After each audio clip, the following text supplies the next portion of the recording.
Besotted. An excellent match. But he's rich and she's handsome. In Sense and Sensibility, Jane Austen rarely wastes words. So when she introduces a new character, she often tells us more in a single paragraph than some authors manage in pages.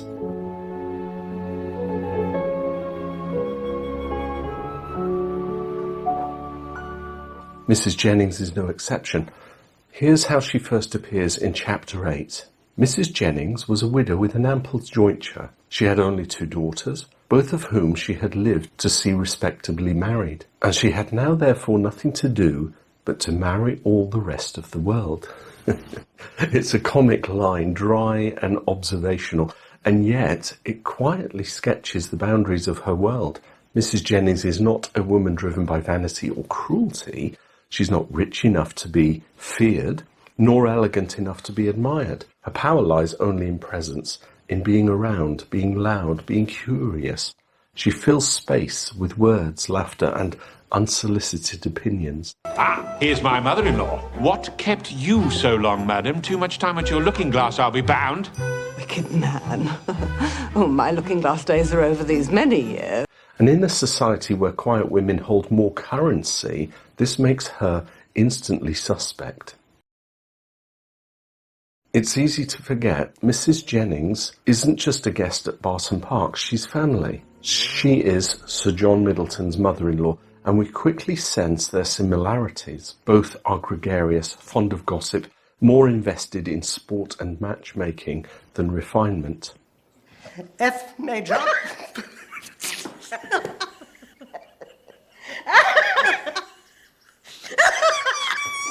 Austen pairs them intentionally. They're the comic heartbeat of Barton, the social instigators, the cheerful, indiscreet. But Mrs. Jennings is older, and there's a subtle difference. She has nothing left to prove. Sir John still wants to be liked. Mrs. Jennings wants to be useful. That's what gives her energy a slightly different edge. In the 95 version, played by Elizabeth Spriggs, we first see her bundled into Barton Park with laughter on her lips and a twinkle in her eye. Spriggs plays her as wonderfully overbearing, consistently interrupting, eating, laughing, and commenting. She's the very embodiment of no filter. Her first lines are teasing and intrusive, directed at the Dashwood girls almost before she's even seated. But there's no malice. It's clear that she likes people, even as she overwhelms them. What sort of man is he, Miss Dashwood? Butcher, baker, candlestick maker? I shall winkle it out of you, you know. In the 2008 version, Linda Bassett's entrance is similar, but toned down a notch. This Mrs. Jennings still talks over others, still bustles into the room, but there's a note of shyness behind the noise. She isn't quite as gleeful, and this version allows us even early on to detect perhaps a little loneliness in her laughter. Consider nothing settled, for a certain gentleman is coming to stay with us who may make you forget all your fancies. Austen gives us no long monologue about Mrs. Jennings' past, but we can read between the lines. A widow, financially stable, 2 daughters married off, and now nothing to do but marry off the rest of the world. Now this phrasing is playful, but the implication is sharp. What does a woman do when her socially sanctioned purpose is complete? Marriage and motherhood have defined her role. Now, without a husband to tend to or daughters to raise, she reinvents purpose through social proxy, matchmaking. But her meddling isn't strategic like Lady Catherine, nor is it cynical. It's emotional. It's as if Mrs. Jennings can't bear to be irrelevant. Her talk may be flippant, but the need behind it is real. And this is what Austen does so brilliantly. She gives us noise, and then quietly shows us what the noise is covering. Is it her lack of decorum, or is it that she refuses to play the expected role of a quiet aging widow? Could her behaviour, so intrusive on the surface, actually be an act of emotional resistance against becoming invisible?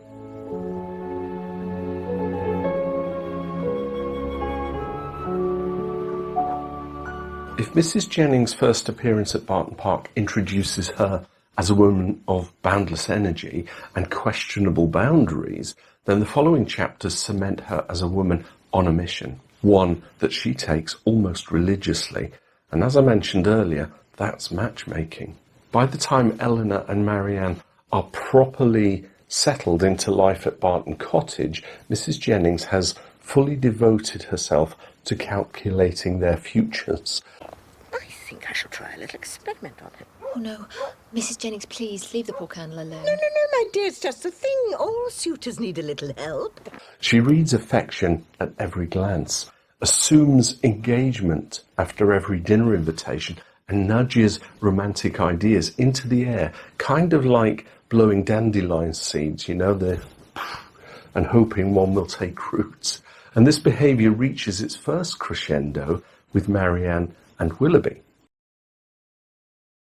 To Mrs. Jennings, the signs are all there. Willoughby visits daily. He and Marianne share tastes. They walk together alone. And more than once, he's seen handing things to Marianne. In a world where courtship dances to decorum, their intimacy appears to the casual observer as evidence of an engagement. How could Marianne allow such an intimacy unless they were engaged? Perhaps marriage might not be in their power for the present. Remember here that only Colonel Brandon is aware of Willoughby's darker past, and so in everyone else's eyes, he's probably the most eligible match for Marianne. And so Mrs. Jennings does what she always does. She says what everyone else is too polite to say. Well, I'll wager that's the last we'll see of them for an hour or two. She begins teasing Marianne openly in front of company, at meals, at random moments in conversation, with the glee of someone who believes that they've perhaps spotted the final clue in a mystery novel. And of course, this mortifies Marianne, who holds fast to the idea that true feeling must be private, sacred, and protected from public scrutiny. Just as she assumes too much with Marianne, Mrs. Jennings also grossly misreads Colonel Brandon's affections. Convinced that his polite attention to Eleanor signals romantic interest, she shifts her matchmaking focus without hesitation. She doesn't question that Eleanor, so calm and restrained, might not want Brandon, or that Brandon's true interests lie elsewhere. Now, what do you say, Mrs. Dashwood? I think he'd do for one of them, don't you? She's only looking at surface pairings. Eligible man plus unmarried woman equals match. The math is clear. This misreading is important because it shows that for all her energy, Mrs. Jennings is not especially perceptive. She's not reading hearts. She's observing patterns and filling in the blanks. But again, there's no cruelty. She wants the girls to be happy, and in her world, marriage is the only guarantee of that. In the 95 adaptation, Elizabeth Spriggs's Mrs. Jennings plays these moments for full comedic effect. Her teasing is gleeful and relentless, almost like a schoolgirl poking at a secret crush. There's a twinkle of mischief in every line. We're never to have a moment's peace. The rent here may be low, but I believe we have it on very hard terms. Mrs. Jennings is a wealthy woman with a married daughter. She has nothing to do but marry off everyone else's. In the 2008 adaptation, Linda Bassett's version softens these moments slightly. Her teasing is still intrusive, but it comes from a place of emotional investment. We see the warmth behind the words. When she talks of handsome couples and fortune and good sense, it feels less like gossip and more like hope. The kind born from a life of watching others in that way and perhaps remembering the days when she did the same.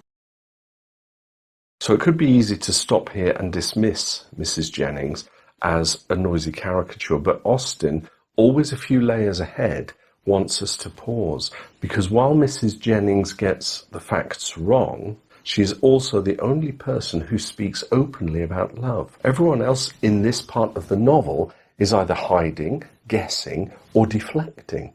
Eleanor won't admit her feelings for Edward. Marianne idealises hers with Willoughby. Brandon suffers in silence, and the social script is all restraint. Only Mrs. Jennings brings feeling, even imagined feeling, into the open.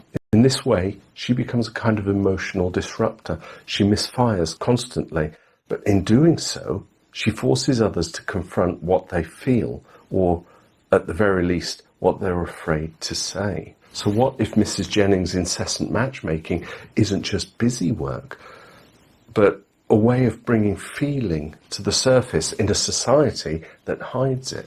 Could it be that she says out loud what others are too repressed or polite to say? And in that, in its own awkward way, that's a kind of honesty.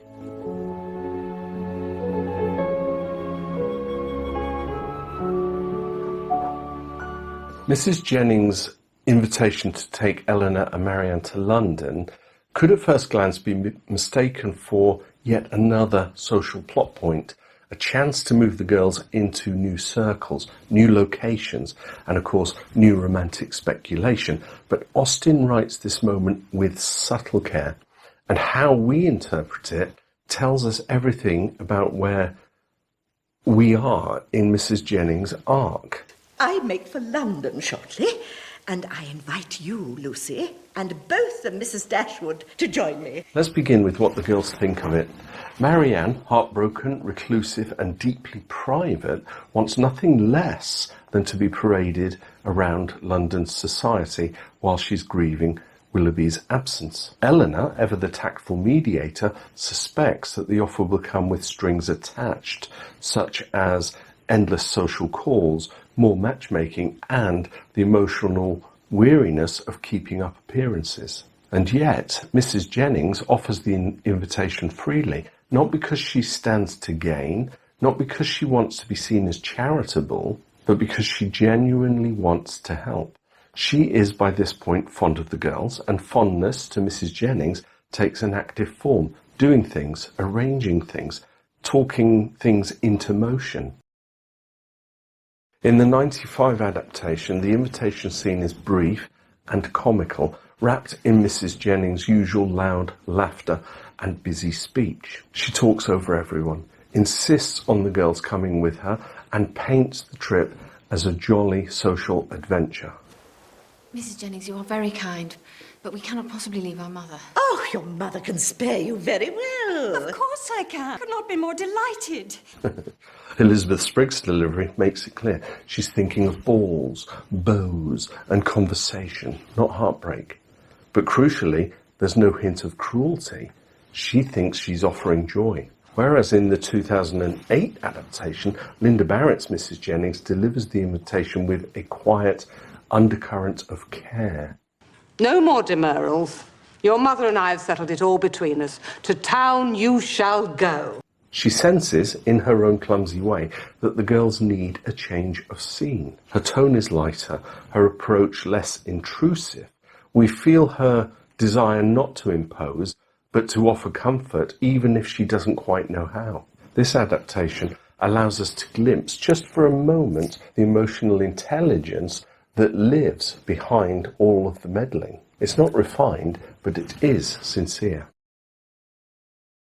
What makes this moment important is that it begins to turn Mrs. Jennings into a caretaker and not just a matchmaker. She doesn't fully understand the depth of Eleanor's internal suffering, nor the scale of Marianne's grief, but she senses enough to act. In fact, the very thing Eleanor initially fears, that London will expose them to more pain, becomes true.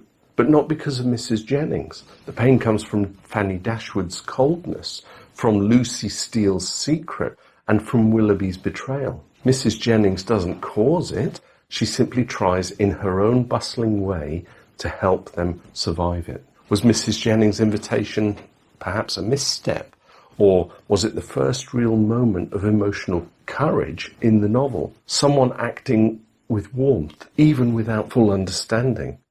And how do we value people who help improperly, but with genuine heart?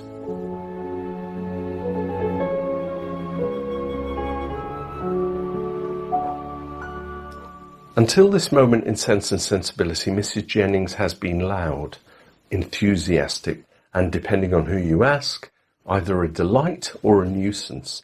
But when Marianne falls gravely ill at Cleveland, something profound happens. Austen peels back the comic veneer and shows us a woman not of folly, but of fortitude. This is not the moment Mrs. Jennings speaks with wisdom. It's the moment she acts with it. With Marianne's illness, fevered, exhausted, slipping beyond reason, the entire household is thrown into emotional chaos. Mr. and Mrs. Palmer, frightened for their young child, flee to safety. Servants go silent. Eleanor is stretched to breaking. And Mrs. Jennings? She stays. Mrs. Jennings, with a kindness of heart which made Eleanor really love her, declared her resolution of not stirring from Cleveland as long as Marianne remained ill. That line, which made Eleanor really love her, is Austen's quiet reward. All of Mrs. Jennings' earlier intrusions, her misfires and her misreadings, fall away in this moment. And I fear her lungs have become congested. The disorder would appear to have a putrid tendency. Oh, poor girl. She is simply there, not as a chaperone, not as a social sponsor, but as a woman who refuses to abandon someone in pain. She can't cure Marianne, she's not a doctor, but she is present, and sometimes that's what love looks like. The 95 adaptation downplays Mrs. Jennings' role during the illness. We sense that she's there in the background, but the emotional spotlight is firmly on Eleanor, as it rightly should be.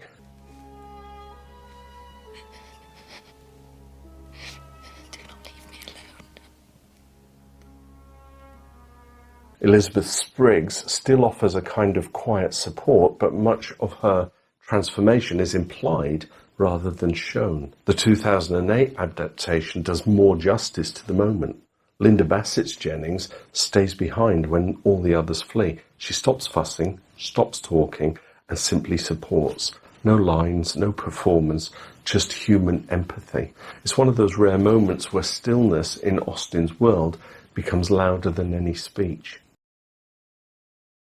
This is the turning point for Mrs. Jennings' arc, not because she changes who she is. She's still talkative and warm and full of ideas in the next scene, but Austen invites us to see something deeper.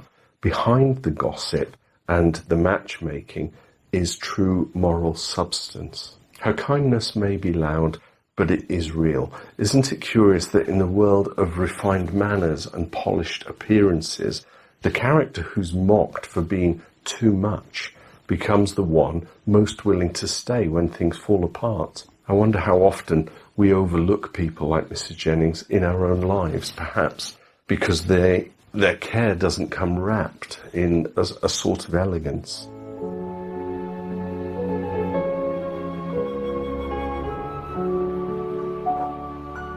When Marianne recovers, the world of Sense and Sensibility begins to quietly right itself.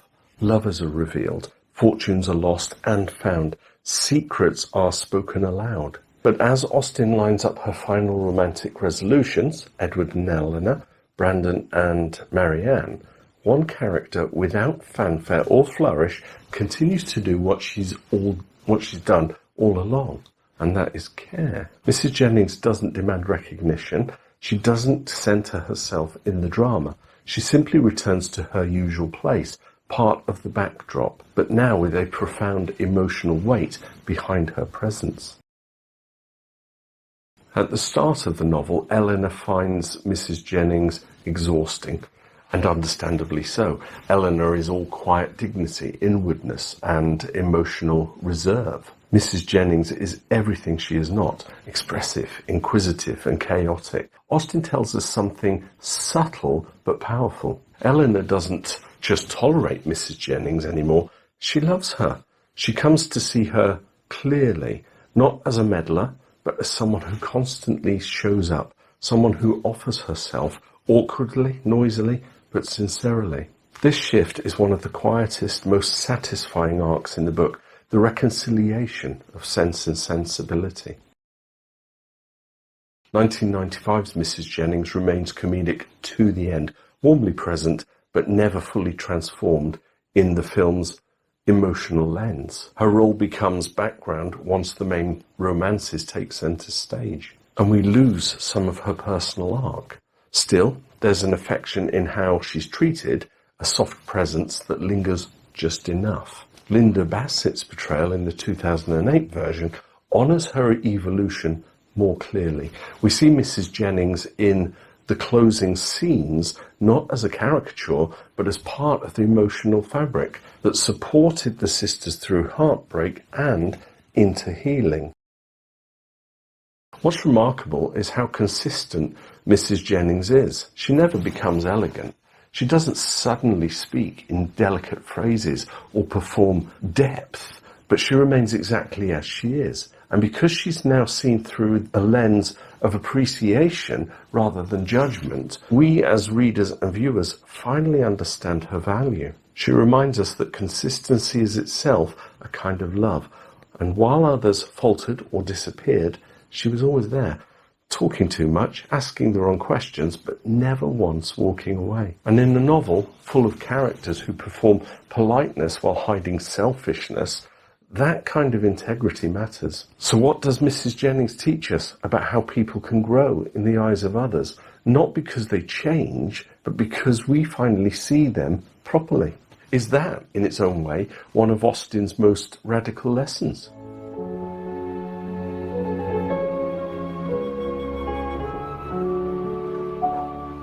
What Austen is really saying is that in a novel full of restraint, manners and emotional suppression, Mrs. Jennings is a character who feels openly, loudly and sometimes clumsily. She is the first person to speak aloud, what others kind of only dare to imply. She teases when others bite their tongues. She offers comfort with jam and gossip, but not polished speeches or grand expressions, but simply acts of care that speak louder than words. And throughout the novel, her behaviour is met, especially by the Dashwood sisters, with discomfort, embarrassment, and even disdain. But she never stops showing up. Jane Austen, whose pen so often exposes hypocrisy and hidden motives, does something quietly radical with Mrs. Jennings. She lets her stay the same, while everyone else slowly adjusts their view of her. Mrs. Jennings doesn't undergo a transformative arc in the traditional sense. She doesn't become refined or socially graceful. Instead, she becomes recognised for the warmth, the loyalty and the compassion that she's offered from the very beginning. She is Austen's reminder that in a world obsessed with appearances, it's easy to dismiss what is not elegant. But kindness, real kindness, isn't always tidy. It can be overbearing. It can laugh too loudly, and it can be misunderstood, and it could meddle. But if it shows up when it matters, it deserves to be cherished. Mrs. Jennings has outlived her husband, married off her daughters, filled her life with other people's business, not to be nosy, but to stay relevant, helpful, needed. And in doing so, she becomes a character we all know in real life, perhaps an aunt who brings too many carrier bags, to a gathering, a neighbour who asks too many questions, an older woman who doesn't quite know when to stop talking, but who would drop everything the moment someone is in need. She's a character that Austen could have turned into a punchline. Instead, she turns her into a mirror, reflecting back to us what real generosity looks like. In Adaptation and Beyond, both the 95 and 2008 versions preserve Mrs. Jennings as mostly a comic figure, but the 2008 version, in Linda Bassett's hands, lets us see the interior life behind the bustle, the quiet looks, the steady presence, the woman who isn't trying to be anything but herself, and is, unexpectedly, the emotional constant. She is the background noise that becomes emotional harmony. In the end, Sense and Sensibility isn't just a story about romantic love. It's about who carries us through heartbreak and who stays behind when the carriages pull away. Mrs. Jennings may not be the heroine, but she is in many ways the heart of the novel. And I think she's a wonderful character. So the more I watch it, the more I kind of observe these little nuances that make me realise that there is the motive. It's not just about being a busybody, is it? So that was Mrs. Jennings. I thought she was worthy of a character analysis. I wonder who I'll do next. I'm not going to tell you. You'll just have to tune in and catch me on the next video. So until then, thank you very much for watching. Don't forget to drop a comment. Comments are great. Let's have the discussion. Keep it going. Suddenly got an itchy nose. I'll see you in the next video. Bye for now.